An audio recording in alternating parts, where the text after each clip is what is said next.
The foreign minister is today seeking the assistance of the Libyan foreign ministers to evacuate our nationals.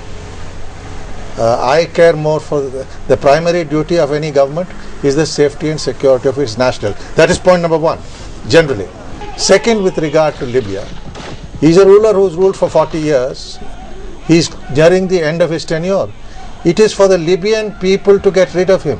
Let us not try and pretend to be superior or moralistic because we are a democracy. Our political evolution came through a democratic struggle.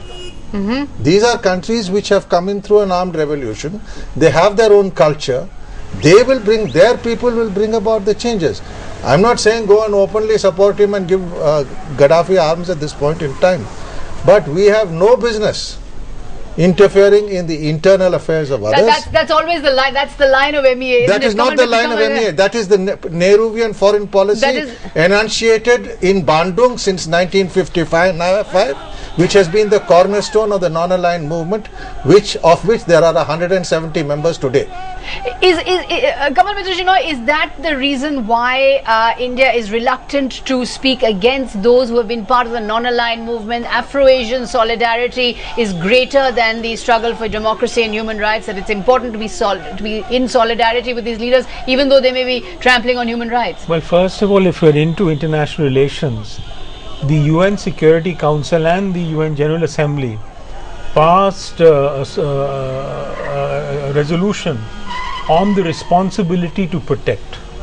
So if any peoples are being attacked and are still under attack, they are badly armed and civilians are being killed, then the UN community has a responsibility to act. So what about India? What about India's moral responsibility? Well, do you think India should, because India didn't say anything when the Egyptians were protesting, India didn't say anything when the Burmese were protesting, India hasn't said anything now that the Libyans are protesting. Shouldn't Indian foreign policy rise to a certain moral stature? But Jawaharlal Nehru was very moral in his foreign policy.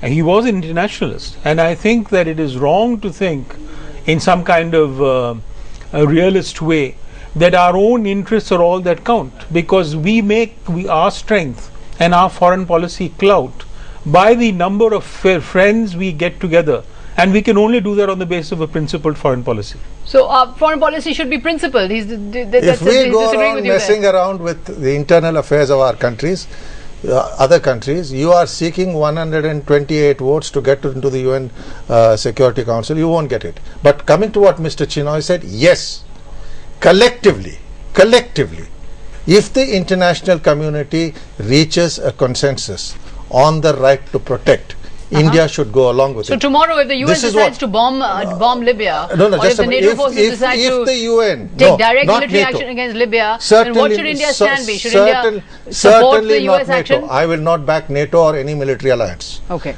But if the UN Security Council decides collectively, with the support of the Arab countries,